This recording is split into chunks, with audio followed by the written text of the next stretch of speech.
ओम नमो भगवते वासुदेवाय नमः। जय श्री राधे कृष्ण। दोस्तों, स्वागत है आप सभी का हमारे यूट्यूब चैनल पावरफुल हिंदू धर्म में। आप सभी पर भगवान श्री हरि विष्णु और माता लक्ष्मी की कृपा सदा और सर्वदा बनी रहे। आज हम आप सभी को आषाढ़ महात्म्य में कथा अध्याय 5 का श्रवण कराएंगे।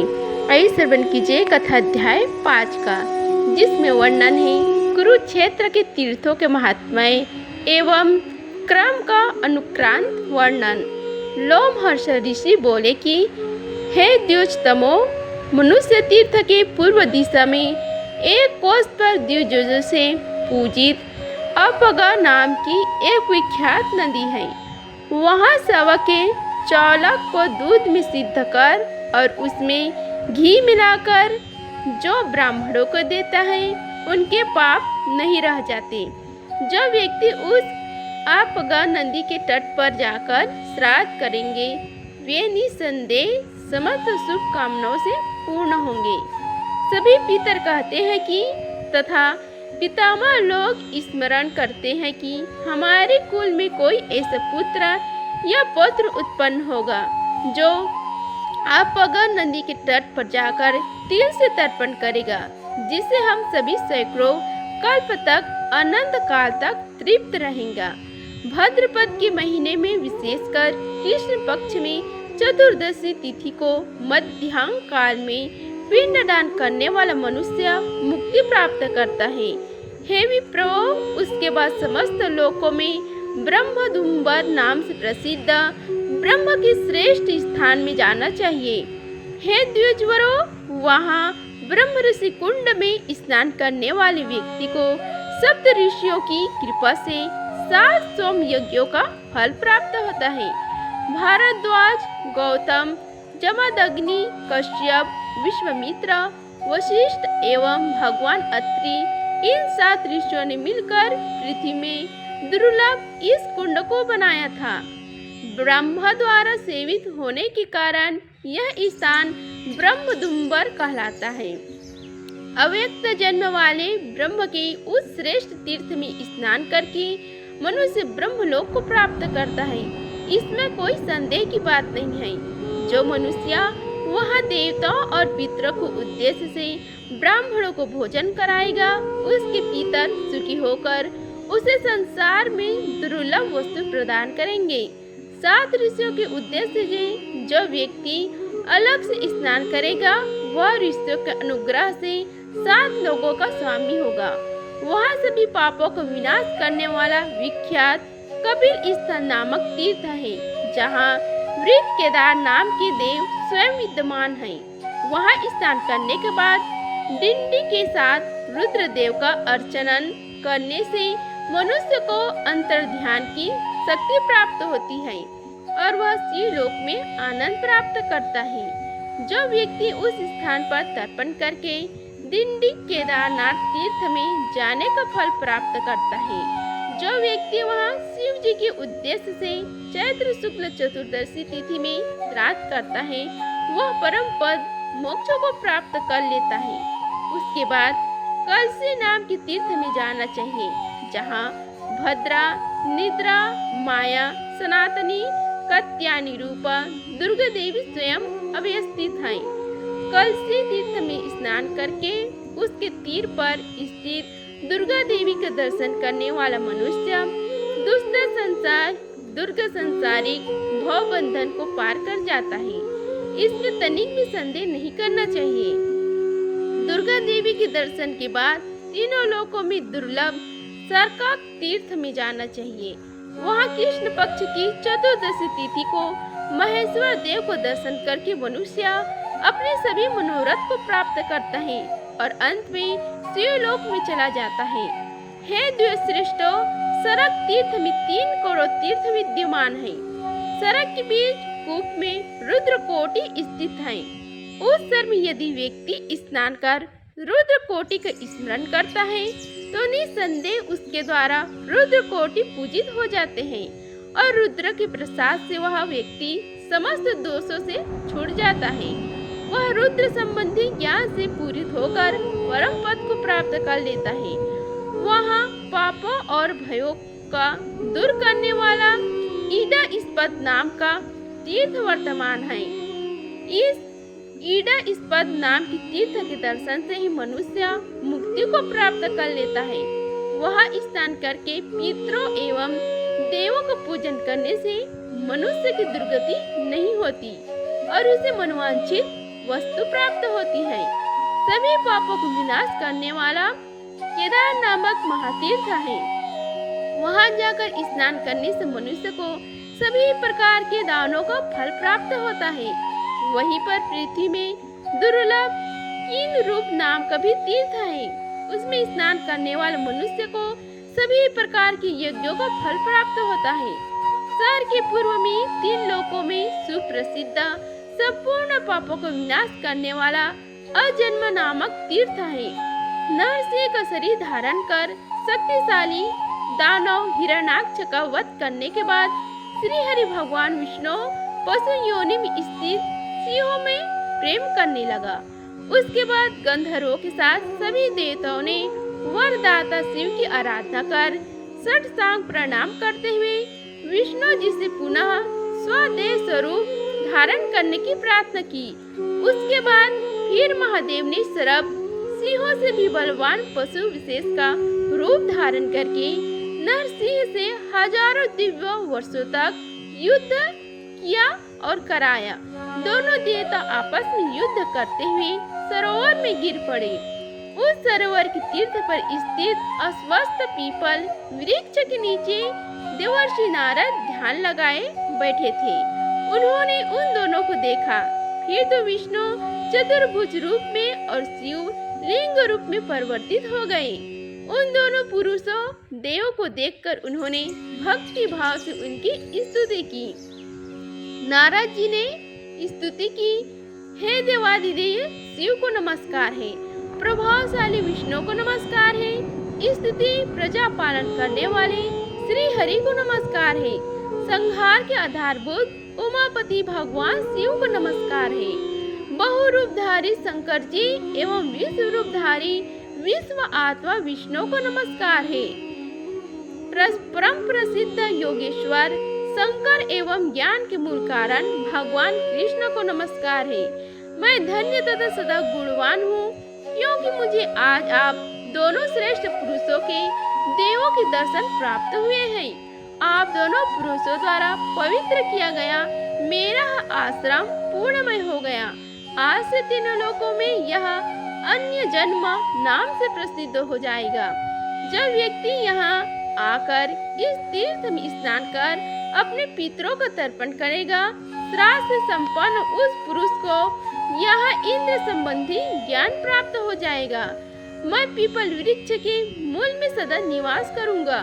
उस अस्वस्थ पीपल वृक्ष को प्रणाम करने वाला व्यक्ति भयंकर यमराज को नहीं देखेगा। हे श्रेष्ठ ब्राह्मणों, उसके बाद उस तीर्थ को उत्तम नारद दम में जाना चाहिए। पुंडरीक में स्नान करके मनुष्य पुंडरीक एक प्रकार के यज्ञ का फल प्राप्त करता है। शुक्ल पक्ष की 10वीं विशेषकर चैत्र मास की शुक्ला 10वीं तिथि में वहाँ किया गया स्नान जप और श्राद्ध मोक्ष पद की प्राप्ति कराने वाला होता है। पुंडरीक में स्नान करने के बाद देवताओं द्वारा पूजित त्रिविष्टम नामक तीर्थ में जाना चाहिए। वहाँ पापों से मुक्त करने वाला पवित्र वैतरणी नदी है। वहाँ स्नान कर शून्यपाणी वृषध्वज शिव की पूजा कर मनुष्य समस्त पापों से मुक्त हो जाता है तथा विशुद्ध होकर निश्चय ही परम गति को प्राप्त कर लेता है। हे विप्रश्रेष्ठो, तत्पश्चात सर्वश्रेष्ठ रसव्रत तीर्थ में जाना चाहिए। वहाँ भक्ति सहित स्नान करने वाला सर्वश्रेष्ठ सिद्धि मुक्ति प्राप्त करता है। चैत्र मास के शुक्ल पक्ष की चतुर्दशी तिथि को अलेपक नामक तीर्थ में स्नान कर वहाँ शिव की पूजा करने से पाप से लिप्त नहीं होता, पाप दूर भाग जाता है। हे विप्र, वहाँ से उत्तम फलौकिक वन में जाना चाहिए। वहाँ देवता, गंधर्व, साध्य और ऋषि लोग रहते हैं एवं दिव्य सहस्र वर्षों तक बहुत तप करते हैं। दृष्टवंती कग्गर नदी में स्नान कर देवताओं को तर्पण करने से मनुष्य अग्निहोष्टमा और अतिरात्र नामक यज्ञों से मिलने वाला फलों को प्राप्त करता है। सोमवार के दिन चंद्रमा के क्षीण हो जाने पर अर्थात सोमवती अमावस्या को जो मनुष्य श्राद्ध करता है उसका पूर्ण फल सुनो। जैसे कहा गया, क्षेत्र में किया गया श्राद्ध पितरों को नित्य तृप्त करता है, वैसे ही फलकिक वन में रहने वाले को श्राद्ध करने से पितरों को तृप्त होती है। जो मनुष्य मन से फलकिक वन का स्मरण करता है उसका भी पितर निसंदेह तृप्त प्राप्त करता है। वही सभी देवों से सुशोभित 100 तीर्थ है, उसमें स्नान करने वाला पुरुष हजारों गौओं के दान का फल प्राप्त करता है। मानो वर्णाख्यात तीर्थ में स्नान करके एवं पितरों को तर्पण कर राजसूय यज्ञ तथा सांख्य ज्ञान और योग कर्म के अनुष्ठान करने से होने वाले फल को प्राप्त करता है। पढ़ित खाद के बाद मित्र नामक महान एवं श्रेष्ठ तीर्थ में जाना चाहिए। हे मुनि श्रेष्ठ, वहाँ महात्मा व्यास देव ने दधीचि ऋषि के हेतु तीर्थ को एक में मिश्रित किया था। इस मित्रक तीर्थ में स्नान कर लेने वाला मनुष्य मानव सभी तीर्थ में स्नान कर लेता है। फिर संयमशील तथा नियमित आहार करने वाला होकर व्यास वन में जाना चाहिए। मोनोजव तीर्थ में स्नान कर देवमणि शंकर का दर्शन करने से मनुष्य को अभीष्ट सिद्धि की प्राप्ति होती है, इसमें संदेह नहीं है। मनुष्य को देवी की मनोवटी नामक तीर्थ में जाकर स्नान करके संयत होकर देवों एवं पितरों की पूजा करना चाहिए। ऐसे करने वाला व्यक्ति देवी की आज्ञा से जैसे चाहता है वैसे ही सिद्धि प्राप्त कर लेता है। जो मनुष्य कौशिकी और दृष्टद्वंती कंगार नदियों के संगम में स्नान करता है और नियत भोजन करता है वह श्रेष्ठ पुरुष सभी पापों से मुक्त हो जाता है। हे श्रेष्ठ ब्राह्मणों, व्यास स्थली नाम का एक स्थान है जहाँ पुत्र शोक से दुखी होकर वेद व्यास ने अपने शरीर का त्याग निश्चय कर लिया था, पर देवों ने उन्हें पुनः संभाल लिया। उसके बाद उस भूमि में जाने वाले मनुष्य को पुत्र शोक नहीं होता। इंदत कूप में जाकर एक पसार तौल का एक परिमाण तिल का दान करने से मनुष्य परम सिद्धि और ऋण से मुक्ति प्राप्त करता है। अह एवं सुनिधि नामक ये दो तीर्थ पृथ्वी में दुर्लभ है। इन दोनों में स्नान करने से मनुष्य विशुद्ध आत्मा होकर सूर्य लोक को प्राप्त करता है। उसके बाद तीनों लोकों में प्रसिद्ध कृत जप्य नाम के तीर्थ में जाना चाहिए। वहाँ नियम पूर्वक संयत रहते हुए गंगा में स्नान करना चाहिए। वहाँ पर महादेव को पूजन करने से अश्वमेध यज्ञ का फल प्राप्त होता है। वहीं पर कोटि तीर्थ स्थित है। वहाँ श्रद्धा पूर्वक स्नान कर कोटीश्वर नामक तीर्थ का दर्शन करने से मनुष्य कोटि यज्ञों का फल प्राप्त कर लेता है। उसके बाद तीनों लोकों में प्रसिद्ध वामन तीर्थ में जाना चाहिए, जहाँ प्रभावशाली विष्णु ने वामन रूप धारण कर बलि का राज्य छीनकर इंद्र को दे दिया था। वहाँ विष्णुपद तीर्थ में स्नान कर वामन देव की पूजा कर समस्त पापों से शुद्ध होकर छूटकर मनुष्य विष्णु के लोकों को प्राप्त कर लेता है। वहीं पर सभी पापों को नष्ट करने वाला जयश्राम नामक तीर्थ है। उसका दर्शन कर मनुष्य मुक्ति प्राप्त करता है, इसमें संदेह नहीं है। जेठ महीना की शुक्ल पक्ष की एकादशी तिथि को उपवास कर द्वादशी तिथि के दिन स्नान कर मानव मनुष्य में श्रेष्ठता बड़प्पन प्राप्त करता है। वहाँ सर्वाधिक प्रभावशाली विष्णु भगवान ने यज्ञ आदि में दीक्षित लगे हुए प्रतिष्ठित एवं सम्मान्य तथा विष्णु भगवान की आराधना में परायण ब्राह्मणों को सम्मानित किया था। उन्हें दिए गए पात्रक श्राद्ध और अनेक प्रकार के दान अक्षय एवं मनवंतर तक स्थित रहते हैं। वही तीनों लोकों में विख्यात कोटि तीर्थ है। उस तीर्थ में स्नान कर मनुष्य करोड़ों यज्ञों के फल प्राप्त करता है। उस तीर्थ में कोटीश्वर महादेव का दर्शन कर मनुष्य उन महादेव की कृपा से गणपत्य पद गणनायक तत्व की उपाधि प्राप्त करता है। और वही महात्मा सूर्यदेव का महान तीर्थ है, उसमें भक्ति पूर्वक स्नान कर मनुष्य सूर्यलोक में महान माना जाता है। हे श्रेष्ठ ब्राह्मणों, कोटि तीर्थ के बाद पाप का नाश करने वाले कुलोत्तारण तीर्थ में जाना चाहिए, जिसे प्राचीन काल में विष्णु ने वर्ण आश्रम धर्म का पालन करने वाले मनुष्य को तारने के लिए बनाया था। जो मनुष्य ब्रह्मचार्य व्रत से विशुद्ध मुक्ति की इच्छा करते हैं, ऐसे लोग भी उस तीर्थ में जाकर परम पद का दर्शन कर लेते हैं।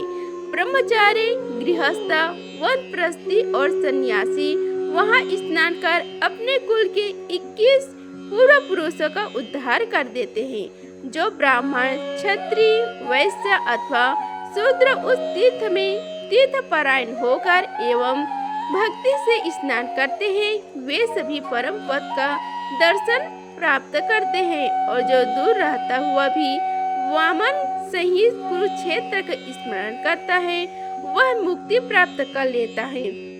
फिर वह निवास करने वाला का तो कहना ही क्या है। इस प्रकार आषाढ़ महात्म्य में कथा अध्याय 5 का समाप्त हुआ। बोलो श्री हरि भगवान विष्णु की जय। अगर आप सभी को यह वीडियो अच्छी लगी होगी तो वीडियो को लाइक कीजिए, चैनल को सब्सक्राइब कीजिए और कमेंट बॉक्स में जय श्री हरि लिखिए। धन्यवाद। मिलते हैं अगले वीडियो में, तब तक के लिए जय श्री राधे कृष्णा।